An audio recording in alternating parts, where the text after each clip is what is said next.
So Julie's story walks back to Victor's town the day everyone died, and what does she see in the corner? She sees the man in yellow eating one of the bodies. He turns around, he sees her, and he starts running at her. And look, the show isn't framing this as some massive twist. It's almost a throwaway shot in the middle of a scene that's really about Julie testing out this bookmark theory she has. But that one image and detail connects to a lot of things that we've seen across all 4 seasons of From, and it actually answers a question that I don't think the show has ever explicitly answered before.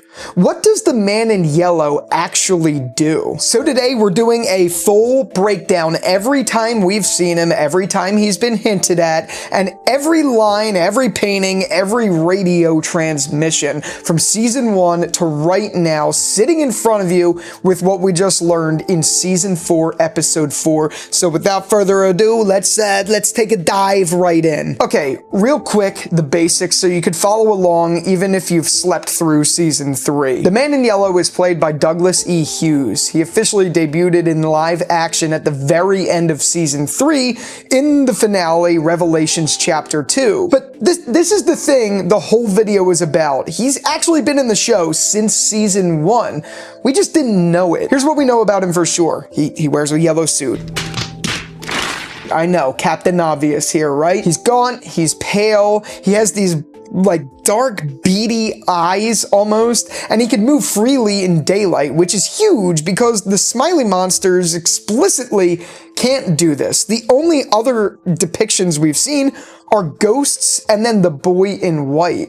He appears to command the smileys in some sort of way. He's been confirmed as the antithesis of the boy in white. So where the boy in white is trying to help, this guy is clearly trying to hurt. The showrunners have publicly cited Dr. Mabuse, the old German movie villain, as an inspiration. And a lot of fans think the character also pulls from the King in Yellow and Hastur of Lovecraft's Cthulhu mythos, which again, the showrunners haven't confirmed that one, but the visual nods are honestly, they're pretty obvious. Cool, now that that's established, we're moving on because the way I want to do this is chronologically, but in showtime, not airing time. Because once you go back through everything in the order that happened in Fromville, the picture that you get of this guy is way scarier than just creepy guy in yellow suit who shows up at the end of season 3. So back in season 1, remember when Tabitha is digging the hole in her house and Jim is over at the radio trying to get that signal out and he gets that voice? It's no shock to you by now that that voice tells him your wife shouldn't be digging that hole, Jim. And right after, the storm rolls into town and the house, like all the stuff collapses around and then the house collapses on top of Tabitha. We all know that that is a reference to the man in yellow. We're going to address it, but we know. I told you, I'm going in chronological order. You're going to have to stick with me here a little bit. Either way, for 3 seasons, fans assumed that voice was someone trying to help. Like, hey, your wife's in danger here. Get over here. And we all just kind of moved on, but then cut to season 3 when Douglas Hughes enters the screen. Man in yellow shows up, and right before he kills Jim, he says, your wife shouldn't have dug that hole, Jim. Same almost exact words with the same warning, but 3 seasons later. That voice on the radio in season 1, obviously, as you guys know, was the man in yellow. He's been actively involved in the Matthews family story since their first week in this town. But then in season 2, we get reference to him again. It's a lot more subtle this time. Boyd finds Martin chained up inside the cavern, or whatever you call it, in the episode Strangers in a Strange Land, and Martin tells Boyd something that at the time just felt like some sort of cryptic horror dialogue. He says that the creatures, the smileys, the things that come out at night, those freaks, they're only the tip of the spear. Tip of the spear. There's definitely some meaning behind them. Something worse, something bigger than the smileys.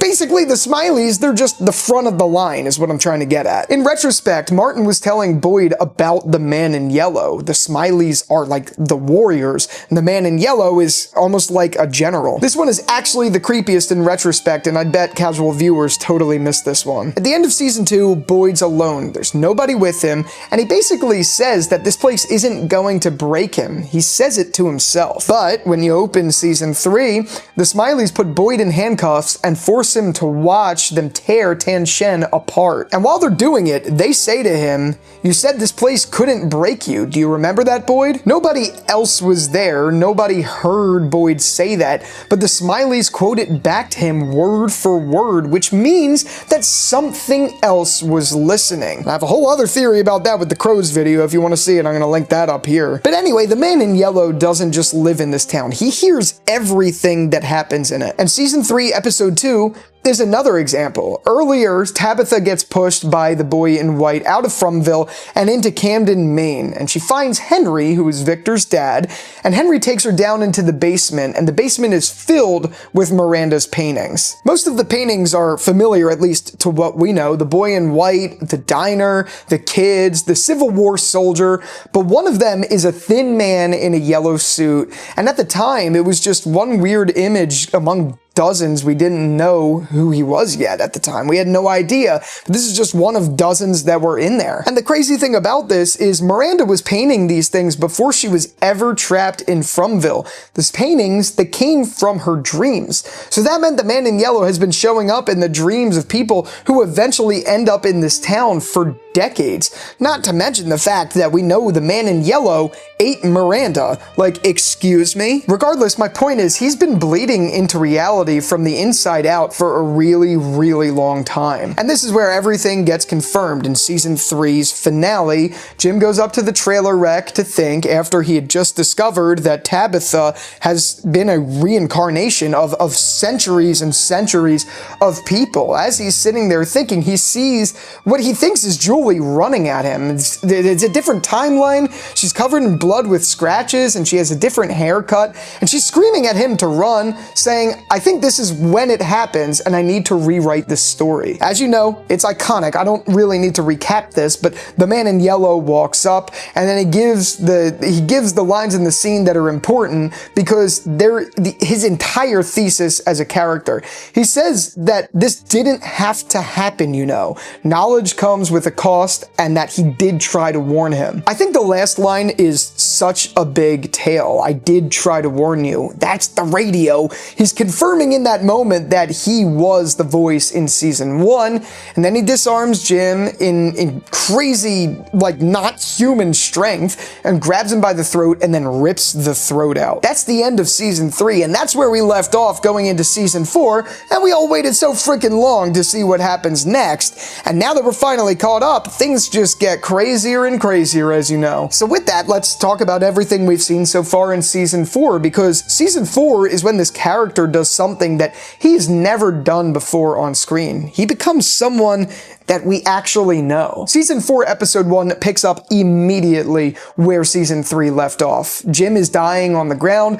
Julie, the story walker, she's there witnessing all of this happen from an alternate timeline. And the man in yellow walks up to her and basically says there's no way to change a story once it's been told. He's mocking her, and then he's also saying that they have to stop meeting like this. But what happens after Julie disappears in this scene is even more interesting, because he then gets down to Jim and says it's a shame what happened to him, and then says what happens next is his favorite part. What happens next is his favorite part is definitely not some sort of line that's just someone who's like an executioner, if that makes sense. That's the line of someone who's watching. He's basically the audience. The town is just a show and he's enjoying it. A few scenes later, we get something genuinely strange to me. The man in yellow is walking in some kind of trance-like state. He goes out, he digs up a suitcase, and he opens it. And here's the detail that I haven't seen anyone really talking about, but when he opens the suitcase, his reaction is almost like he's surprised, and then a little bit amused, like he wasn't sure what was going to be in there. Inside, it, as you know, is Sophia's clothes. So the way I look at it is that tells us that he didn't necessarily choose that disguise. Something, somewhere provided that for him, which means he's operating inside of some kind of system. Whatever bigger force behind Fromville is, the man in yellow might not be at the top of the food chain. He might be like a high-ranking employee or a high-ranking general, but there's always the president. Do you understand what I mean? Anyway, then he shapeshifts, he puts on this Sophia mask, and from that moment forward, every single Sophia scene in the season is the man in yellow. And as you know, that's when we get the Trojan horse. The man in yellow finds a priest who got trapped in the town and gets in his car, and as they're driving, Sophia does the thing where she puts the hand on the heart and then he starts seizing, and it causes the car itself to steer into Boyd's station, which is the post office. And it's the path of least resistance. That's how the man in yellow, aka Sophia, gets in this circle of trust with everyone. Like, he doesn't break in, he literally crashes in. He plays the victim and he gets adopted by all the people we love, the Boyds, the Tabithas, all of them. And that's a crazy freaking strategic play. And episode 2 is where you could see the show really winking at you. Sophia's crying outside in the middle of the night for no reason, prompting Kenny to come out and then get her. Sophia's then later praying over the priest's dead body with that little smile that she has on her face, and the performance is just slightly off. The audience sees through it, obviously, but the characters have no frickin' idea. And honestly, I do think it's clearly, well, it has to be intentional. The show is letting us know it's him, so we feel the dread of watching everyone else not see it. But sometimes I'm like, dude, this is so fucking obvious. Regardless, episode 3 comes and Sophia asks for a minute alone with the priest's body, and then she smiles down at it and takes one of his teeth. I don't have any sort of clean explanation for what the tooth is yet. It could be a souvenir, it could be a trophy, could be something more occult like a ritual component, but it's definitely a deliberate detail, and I don't think the show is just doing it out of shock value.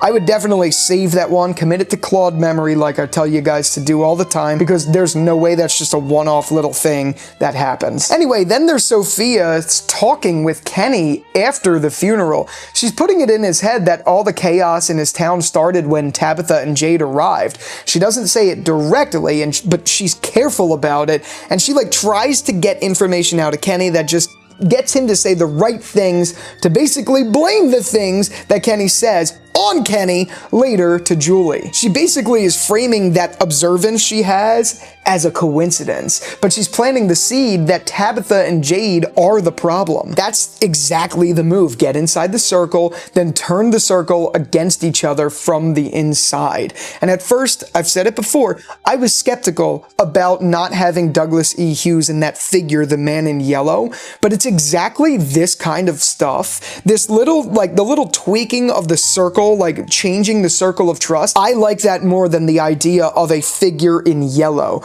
I like this. I like this devious shit that is turning the group on one another. This is where the story gets really, really exciting and very enticing for me. And no matter how many people will say that there's episodes that are slow or whatever, even the slow moments, these things are deliberate and they are fucking great to watch. Also in episode 3 though, Ethan and Victor and Jade are out by the ruins and Victor sees something hanging there. The discarded yellow suit, and Victor breaks. He has pee-pee pants city in his pants. He pees himself and he falls into a fetal position, completely losing it. The suit is left behind because the man in yellow doesn't need it anymore. He's wearing Sophia and the suit is just an old skin that he's shed at this point. But the fact that Victor loses his mind seeing it, that's the thread that pulls everything into what we just learned in episode 4. Because as we know, Victor has seen this suit before a long, long time ago. In episode 4, we learn that Sophia is now living with Sara, and Sophia does this meditation ritual thing. It sounds like Latin or some other liturgical language. I don't know. And as soon as Sara walks out of the room after they're in the room together, Sara's voices come back, the same voices that tortured her 2 seasons ago. He's turned them back on with some sort of ritual. And then there's that parable. Sophia tells Christy and Marielle the story of Abraham. God orders Abraham to kill his son, Abraham, and he's about to do it, and at the very last moment, God stops him and gives him a ram instead. And the line Sophia delivers here, you see, God never intended for Abraham to kill his son. He simply needed to know if he would do it. And the show overlays that with the voiceover of Sara almost tampering with the diner's water pitcher, the thing the voices have been ordering her to do. It has nothing to do with what could have been in the water. The water's just a test. The man in yellow is testing how far Sara will go on command, and he's running an Abraham play on her. And then the kicker is that Sara doesn't go through with it the first time. Botka walks in, so Sara starts asking Botka to dump the pitcher out, and the second she does, Sophia screams from the pool. Sophia's fallen in and broken her arm. Sophia says that something pushed her. That was all him hurting his own body just to keep that pressure on Sara, because the voices told Sara that if she didn't follow through by midday, something bad would happen to someone she cared about. He'll injure his own vessel to maintain that illusion. That's how committed he is to this long-term game, for lack of a better word. And all of that brings us to where we started. Julie's story walks back into Victor's town the day of the massacre, the day everyone except Victor died. And in the corner of the scene, the man in yellow is eating one of the bodies. Now, on its own, that's a piece of information, but it's not only a piece of information that we get in episode 4 about this, because in a different scene in the same episode, Victor and Henry are out by the box truck. Victor's digging up old drawings that he made as a kid, and every single one of them is the man in yellow. Victor explains to Henry that he came in a car just like the rest of us, and they thought that his yellow suit was funny. And they brought him in, they made him his friend, but he wasn't like us, and then he wasn't funny, and he got scary, and everyone died. Everyone died!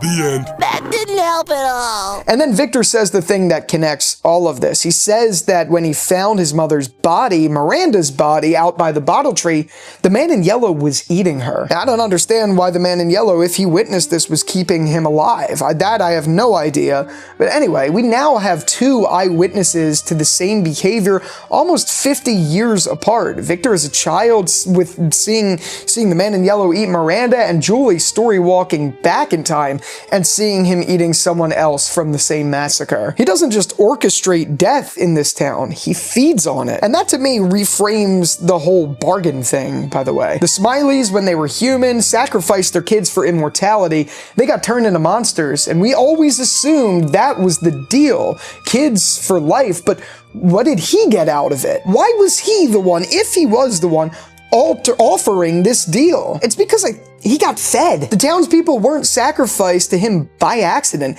They were sacrificed for him, and that's his cut. So let me crack a couple eggs to make an omelet here, because once you stack everything up, this character is a lot more specific than evil entity in a yellow suit. Number 1, he's an audience and an appetite. Him saying what happens next is his favorite part. It's because he eats the dead. He enjoys eating these people. He runs an Abraham test on Sara so we could see if she'll do it, and he gets something out of watching the suffering, and he gets something out of the suffering itself. The town isn't a prison. It's honestly, it's more like a farm. And number 2, the Smileys are like middle management of sorts. They sacrificed their kids and got turned into monsters. The man in yellow is the one who potentially maybe offered that bargain, and he's the one who profited from it. And the fact that he can walk around in daylight and they can't tells you everything about that hierarchy. Number 3, the boy in white is his direct opposite. The boy in white wants justice for the sacrificed kids, those Ankui kids. The man in yellow wants the cycle to keep running.